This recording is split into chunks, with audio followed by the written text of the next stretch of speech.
Halo semuanya, kali ini saya ingin mempresentasikan hasil kerja kelompok saya dari kelompok 11 dan mata kuliah topik khusus pemasaran tugas RT 4. Nah, kali ini presentasinya itu ada berjudul Wuling REV sebagai Green Vehicle. Nah, sebelumnya saya ingin mengenalkan rekan-rekan saya, yaitu pertama ada saya dengan Mario Kale Pasaribu dengan NIM 23500917175. Selanjutnya ada Lutfi Rizky Ananda dengan NIM 23500911194. Dan ada Muhammad Achar Riyadi dengan NIM 23500911196. Nah, selanjutnya di sini ada definisi dari green vehicle. Nah, sebenarnya green vehicle ini ialah kendaraan ramah lingkungan. Nah, dia itu adalah kendaraan yang dirancang untuk mengurangi dampak negatif terhadap lingkungan. Dikarenakan mobil-mobil yang masih berbentuk konvensional itu sangat membuat lingkungan tercemar. Nah, sebenarnya definisinya juga di sini yaitu melalui penggunaan energi yang lebih efisien, yaitu pengurangan emisi gas rumah kaca atau GHGS. Nah, sebenarnya juga pemanfaat teknologi ini tuh lebih bersih daripada dibandingkan mobil-mobil lainnya, seperti konvensional yang masih menggunakan bahan bakar fosil. Nah, selanjutnya di sini ada profil produknya, yaitu Wuling REV, yang mana dia itu merupakan mobil listrik. Sebenarnya dirancang untuk mobilitas perkotaan dengan konsep Drive for a Green Life. Di mana sebenarnya di sini udah ada karakteristik green produknya. Dikarenakan sebenarnya di sini ada tanpa emisi gas buang, menggunakan energi listrik, biaya operasional yang lebih rendah, mendukung penggunaan emisi karbon, dan baterai dapat dimanfaatkan kembali dan didaur ulang. Kenapa diambil dari Wuling? Karena dari Wuling tersebut ada yang benar-benar EV gitu, yang emang ramah lingkungan.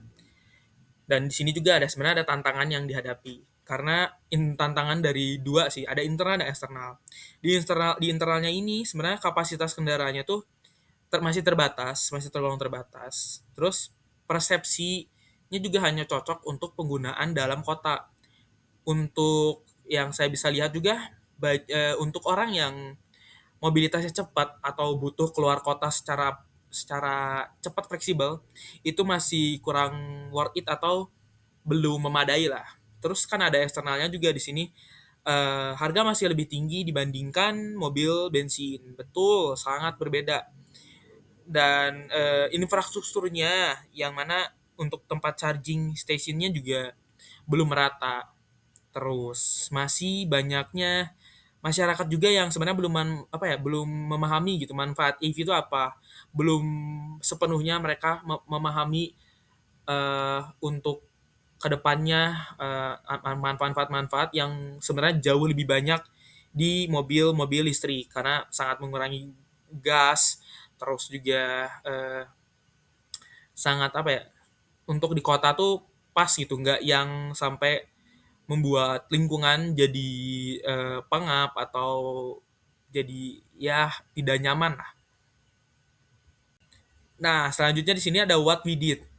Yang bisa kita lakukan di sini tuh pertama ada studi literatur, di mana kita tuh sebenarnya mengumpulkan informasi mengenai mobil listrik, terus green vehicle, sustainability, emisi karbon kendaraan. Kita harus mencari data-datanya.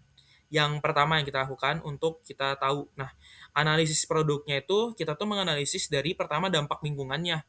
Apakah dampaknya sudah bagus, terus potensi daur ulang baterai. Kita harus melihat jangan sampai sebenarnya potensi daur ulang baterainya ini ada yang tidak bisa didaur ulang misalnya. Nah, ini yang harus yang saya dan kelompok analisis gitu. Terus keunggulan dan kelemahan dari produk-produk yang ada di sini.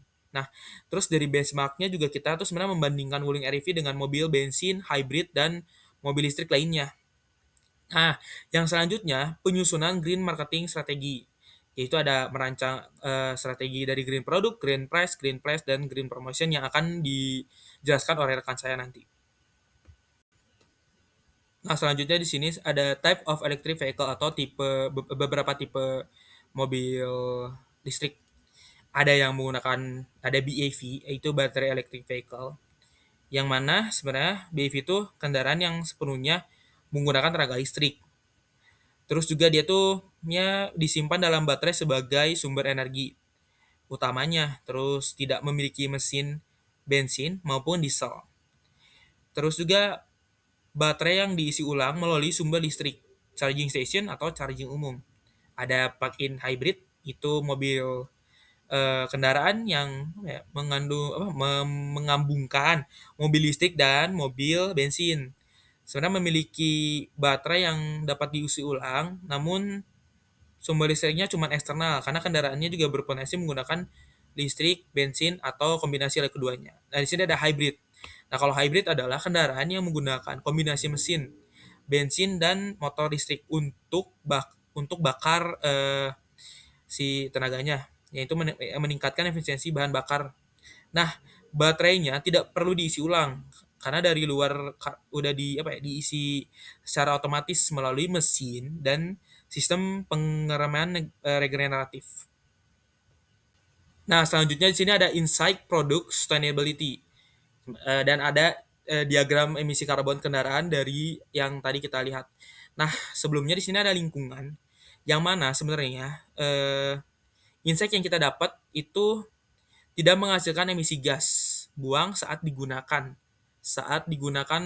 tidak sama sekali menghasilkan emisi gas, dan juga membantu mengurangi emisi CO2.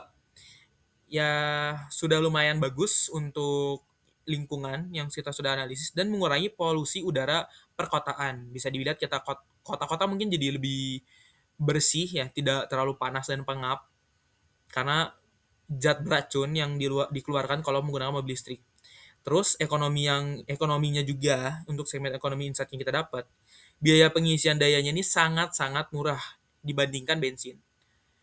Apa ya, per bulan mungkin jadi cuman ratusan, 200, tapi kalau mobil bensin bisa di 2 4 per bulannya bisa 4 juta, mungkin 5. Terus untuk sosialnya yang kita dapat sangat mendukung gaya hidup ramah lingkungan dan juga meningkatkan kesadaran masyarakat terhadap transportasi berkelanjutan. Jadi bisa ngelihat masyarakat tuh untuk perkotaan, untuk yang suka eh, bekerja atau kuliah atau apapun itu yang dalam kota mungkin lebih cocok dan lebih aman karena tidak membuat sekitar tuh lingkungan nggak panas dan lain-lain halnya.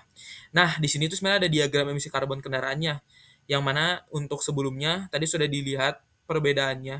Nah, di sini udah terlihat mobil bensin tuh diagram untuk si CO2-nya ini per kilometernya ada 236, hybrid di 188, dan plug-in hybrid atau VAV ada 163, dan mobil listrik itu ada di 63. Di mana bisa dilihat di sini jarak untuk emisi karbonnya sangat mengurangi sekali ya, sudah dilihat untuk di sini ada di angka yang sangat rendah. Selanjutnya, insight pada prospek masa depan memiliki peluang, yaitu tren kendaraan listrik mulai meningkat, dukungan terhadap pemerintah melalui EV, dan infrastruktur charging station terus berkembang. Pada potensi daur ulang, yaitu komponen yang dapat didaur ulang berupa baterai litium, aluminium, baja, kabel tembaga, dan kaca kendaraan. Kesimpulannya, Wuling Air EV ini termasuk produk sustainable karena mendukung pengurangan emisi karbon dan sebagian besar komponennya dapat didaur ulang. Prospek masa depan pada mobil listrik ini juga yaitu ada aspek lingkungan, aspek ekonomi, aspek sosial, dan aspek daur ulang, yaitu memiliki ukuran yang kompak sehingga cocok untuk mobilitas perkotaan dan penggunaan harian.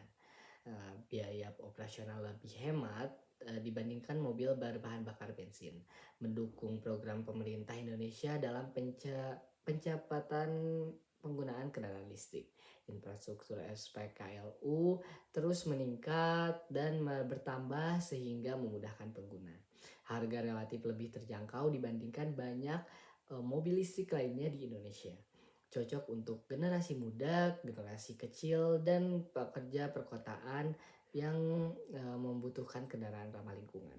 Seiring meningkatnya kesadaran masyarakat terhadap lingkungan, permintaan kendaraan listrik seperti Wuling REV ini diperkirakan akan terus meningkat. Solusi dan rekomendasinya pada Green Product Strategy yaitu memiliki strategi menjadikan REV ini sebagai kesadaran ramah lingkungan untuk aktivitas hariannya. Pada programnya, garansi baterai hingga jangka panjang, program pengembalian baterai bekas, edukasi mengenai pengurangan emisi karbon, informasi transparan mengenai sustainability produk, dan program recycle baterai yang bertujuan untuk meningkatkan kepercayaan konsumen terhadap mobil listrik. Pada Green Price Strategy, yaitu memiliki strategi untuk menawarkan nilai ekonomi pada jangka panjang pada mobil listrik dan memiliki program cicilan ringan, program trade-in mobil bensin, dan simulasi penghematan biaya energi yang bertujuan untuk mengurangi persepsi bahwa mobil listrik itu mahal. Pada Green Place Strategy, yaitu dengan program penjualan online, home charging station, kerjasama dengan mall, kampus, dan gedung perkantoran untuk charging station, memperluas charging station, menyediakan home charging station, penjualan melalui platform digital, EV education package pada setiap pembelian, EV awareness campaign, dan EV community engagement yang bertujuan untuk mengurangi kekhawatiran konsumen mengenai pengisian daya kendaraan listrik, meningkatkan pemahaman masyarakat tentang cara penggunaan dan perawatan mobil listrik, menghilangkan stigma bahwa mobil listrik sulit digunakan atau tidak praktis untuk aktivitas sehari-hari, mempermudah konsumen dalam mengakses informasi terkait kendaraan listrik dan infrastruktur pendukungnya, meningkatkan kepercayaan masyarakat terhadap teknologi kendaraan listrik, dan mendorong percepatan adopsi kendaraan listrik sebagai solusi transportasi yang ramah lingkungan untuk berkelanjutan. Pada Green Promotion Strategy yang memiliki campaign Drive Green Save Future dengan aktivitas test drive gratis, webinar kendaraan listrik, kampanye Hari Bumi, edukasi melalui Instagram dan TikTok, kolaborasi dengan komunitas lingkungan yang bertujuannya untuk meningkatkan awareness dan minat beli masyarakat terhadap mobil listrik. Selanjutnya ada SWOT.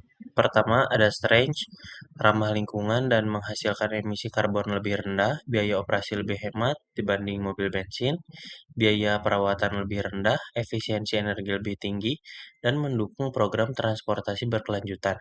Yang kedua ada Weakness, harga pembelian awal relatif mahal, infrastruktur SPKLU belum merata, waktu pengisian daya lebih lama dibanding mengisi BBM, jarak tempuh bergantung pada kapasitas baterai, dan penggantian baterai memerlukan biaya yang cukup besar. Selanjutnya ada opportunities. Kesadaran masyarakat terhadap lingkungan semakin meningkat, dukungan pemerintah melalui insentif kendaraan listrik, infrastruktur charging station terus berkembang, tren global menuju net zero emission, perkembangan teknologi baterai yang semakin efisien. Terakhir, terakhir ada threats. Persaingan antara produsen kendaraan listrik semakin ketat. Fluktuasi harga bahan baku, baterai, litium, nikel, atau kobalt. Perkembangan teknologi yang cepat dan dapat membuat produk cepat usang. Keraguan sebagian masyarakat terhadap daya tahan baterai dan ketergantungan pada pasokan energi listrik dan infrastruktur pendukung. Selanjutnya ada kelebihan dan kekurangan. Kelebihannya ramah lingkungan, tidak menghasilkan emisi gas buang, dan mengurangi polusi udara. Biaya operasional lebih hemat karena biaya pengisian listrik lebih murah dibandingkan bensin. Biaya perawatan lebih rendah karena tidak memerlukan penggantian oli dan memiliki komponen mesin lebih sedikit. Efisiensi energi lebih tinggi sehingga penggunaan energi optimal. Suara kendaraan lebih senyap sehingga mengurangi polusi udara. Kekurangannya, harga awal kendaraan relatif lebih mahal dibanding mobil konvensional. Infrastruktur SPKLU belum merata di seluruh wilayah Indonesia. Waktu pengisian daya lebih lama dibandingkan mengisi bahan bakar. Jarak tempuh bergantung pada kapasitas baterai dan perlu memperhatikan sisa daya. Pengelolaan dan penggantian baterai masih memerlukan biaya serta teknologi yang khusus. Selanjutnya ada solusi dan rekomendasi strategi. Green for PS, Green Product, solusinya mengembangkan baterai yang lebih tahan lama dan dapat didaur ulang.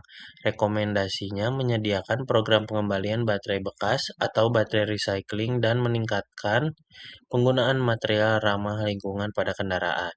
Yang kedua ada Green Price, solusinya menawarkan biaya operasional yang lebih rendah dibanding mobil bensin. Rekomendasinya menyediakan program cicilan ringan, trade-in kendaraan lama, dan memanfaatkan insentif pemerintah untuk menarik konsumen. Yang ketiga ada Green Place. Solusinya memperluas akses pengisian daya melalui home charging dan SPKLU. Rekomendasinya bekerja sama dengan pusat perbelanjaan, kampus, dan perkantoran untuk menambah fasilitas charging station. Dan yang terakhir ada green promotion, mengedukasi masyarakat mengenai manfaat kendaraan listrik bagi lingkungan dan ekonomi. Untuk rekomendasinya, mengadakan test drive gratis, kampanye pengurangan emisi karbon, kolaborasi dengan influencer dan komunitas kendaraan listrik, serta promosi melalui media sosial.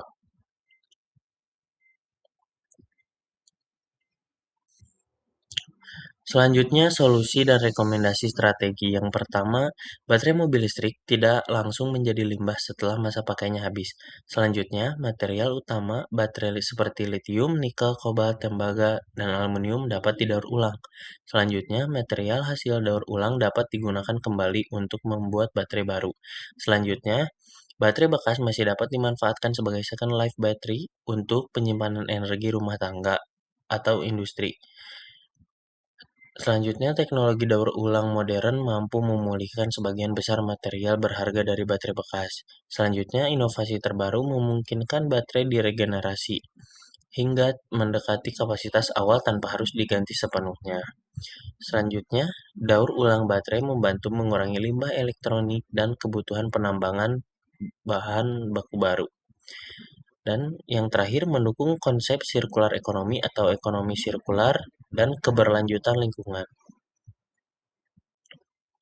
Selanjutnya ada market plan. Kuartal 1, Januari, Februari, Maret. Salah satu aktivitasnya kampanye digital tentang kenapa beralih ke mobil listrik melalui Instagram, TikTok, dan YouTube. Targetnya menjangkau 100.000 pengguna media sosial. Kuartal 2, April, Mei, Juni. Salah satu aktivitasnya mengikuti pameran otomotif nasional atau GIAS. Salah satu targetnya mendapatkan 1.000 surat pemesanan kendaraan atau SPK. Selanjutnya ada kuartal 3, Juli, Agustus, September. Salah satu aktivitasnya membentuk komunitas pengguna Wuling REV. Targetnya 1.000 anggota komunitas aktif. Dan yang terakhir kuartal 4, Oktober, November, Desember. Salah satu aktivitasnya publikasi sustainability report tahunan. Targetnya tingkat kepuasan pelanggan lebih dari 90%. Jadi, kesimpulannya, Wuling REV merupakan green vehicle yang sustainable karena yang pertama, mengurangi emisi karbon, yang kedua, mengurangi polusi udara, yang ketiga, memiliki biaya operasional yang lebih rendah, dan yang terakhir, mendukung ekonomi sirkular melalui daur ulang baterai. Melalui penerapan green product, green price, green place, dan green promotion, Wuling REV dapat memperkuat posisinya sebagai kendaraan masa depan yang ramah lingkungan dan berkelanjutan. Sekian presentasi dari kelompok kami, kurang lebihnya mohon maaf. Wassalamualaikum warahmatullahi wabarakatuh.